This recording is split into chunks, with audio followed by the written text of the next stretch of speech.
çetelerin ortaya çıkması, mafyanın türemesi, mide bulandırıcı siyaset, medya, mafya üçgeninin oluşması temeli nedeniyle işte bu yönetim anlayışı ortaya çıkmıştır. Bu anlayışta olanlar ise milletin geçim derdini umursamamaktadır. Vatandaşın derdiyle dertlenmeyi külfet görenler, kendi itibarları uğruna milletimizin emeklerine israf ettiler. Kendileri ve yakınları varlık içinde yüzerken, milyonların geçim derdini görmezden geldiler ve maalesef inatla görmezden, duymazdan gelmeye devam ediyorlar. Bugün ülkemizde olduğu gibi şehrimizde de siftah yapamadan kapanan dükkanlar, pandemiden dolayı iflas eden yüzlerce esnafımız var. Bu caddelerde, sokaklarda işsiz gezen ve gelecek hayalini yurt dışında yaşamak üzere kuran binlerce gencimiz var. Başını yastığa koyduğunda ay sonu nasıl gelecek, kira ve faturalar nasıl ödenecek diye kara kara düşünmekten gözlerine uyku girmeyen on binlerce insanımız var.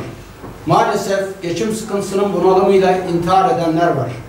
Yarınlara umutla bakması gerekirken geleceğe kaygıyla bakan gencecik kardeşlerimiz var. En büyük hayali sorulduğunda babamın iş bulması ve borçlarımızı ödeyebilmesinin cevabını veren yavrularımız var. Çocuğun istediğini alamadığı için geç eve giden, sabah okula erken gidecek olan çocuğuna simit parası veremediği için hicap duyan anne babalar var. İçinde bulunduğumuz bu perişan halin bir tek sorumlusu vardır. O da ülkeyi yöneten mevcut iktidardır.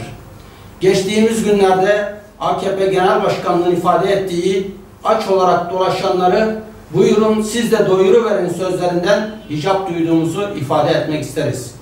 İnsanımızı aç ve yoksul bırakanlar kendileri değil mi? Kıymetli hemşerilerim, müsterih olun.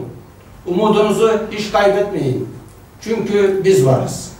Bizler Saadet Partisi olarak insanımızın geçim mücadelesine destek olmak, insanımızı dinlemek, sesine ses olmak ve sorunlarına çözüm üretmek için hep birlikte bir geçim ittifakı kuralım istiyoruz. Türkiye'nin bugünkü haline bakıp da üzülen, bunalan, yorulan ve sıkılan her bir vatandaşımıza geçim ittifakında bir araya gelme çağrısında bulunuyoruz. Çünkü iktidarın yanlış ekonomi politikalarındaki inadı ve insanımızın derdine duyarsız kalması sebebiyle geldiğimiz noktada sorunlar, sıkıntılar, problemler artık mutfaklardaki tencerelere dayanmıştır. Biliyoruz ki uzun zamandır giderek daha da pahalıya kaynayan hepimizin evindeki tencereler artık kaynamaz hale gelmiştir. Görüyoruz ki iktidar umursamasa da görmezden gelse de bu tencere aş değil dert pişirmeye başlamıştır. İnsanımızın çarşı pazardan eli boş dönmek zorunda kalması nedeniyle bu tencere artık dolmaz hale gelmiştir. Şehrimizdeki, ilçelerimizdeki, mahallelerimizdeki birçok hanenin ocağında bu tencereye artık patates, soğan bile bulunamaz hale gelmiştir. İşte bu nedenle biz Saadet Partisi olarak hayat pahalılığına, adaletsiz gelir dağılımına, üretmeyen ekonomiye, işsizliğe, ağır vergilere, itibar uğruna yapılan israflara karşı çıkarak bu tencere artık dert değil, aş pişirmek istiyorum diyen tüm vatandaşlarımızı hepimizin ortak gündemine, Geçim İttifakı'na davet ediyoruz. Geçim İttifakı acil eylem planımız çerçevesinde hazırladığımız çözüm önerilerimizi sizlerle paylaşmak istiyoruz. 1. İsraf ekonomisinden üretim ekonomisine geçilmeli. Özellikle gıda enflasyonunu önlemek öncelikli hedef haline getirilmelidir. 2. Açlık sınırının dahi altında düşen asgari ücret yeniden düzenlenmeli ve bu ücretlerden alınan vergiler kaldırılmalıdır. 3. Yeni istihdamlar, vergi indirimleri ve hibelerle desteklenmelidir. 4. Girişimcilere yönelik finansman olanakları genişletilmeli, katılım yapıları oluşturulmalıdır.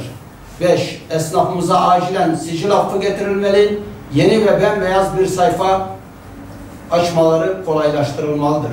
6. İş kurma ve iş yapabilme süreçleri hızlandırılmalı, bunaltıcı bürokratik engellerin tamamı kaldırılmalıdır. 7. Kredi kartı faiz oranları düşürülmeli, yerli malı ürünlerde vade sayısındaki artışlar teşvik edilmelidir. 8. Bankaların post cihazı komisyon oranları sıfırlanmalı, para akışlarındaki gecikmeler kaldırılmalıdır.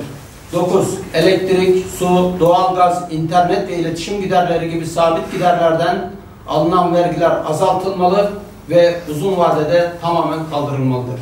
10. Esnaf ve sanatkarlarımızın küçük ölçekli işlemlerde yaşadıkları kısa dönemli ödeme aksaklıklarının giderilmesi için ivedilikle bir fon oluşturulmalıdır. Kamuoyuna saygılarımızı sunuyoruz. Hepinize teşekkür ediyoruz.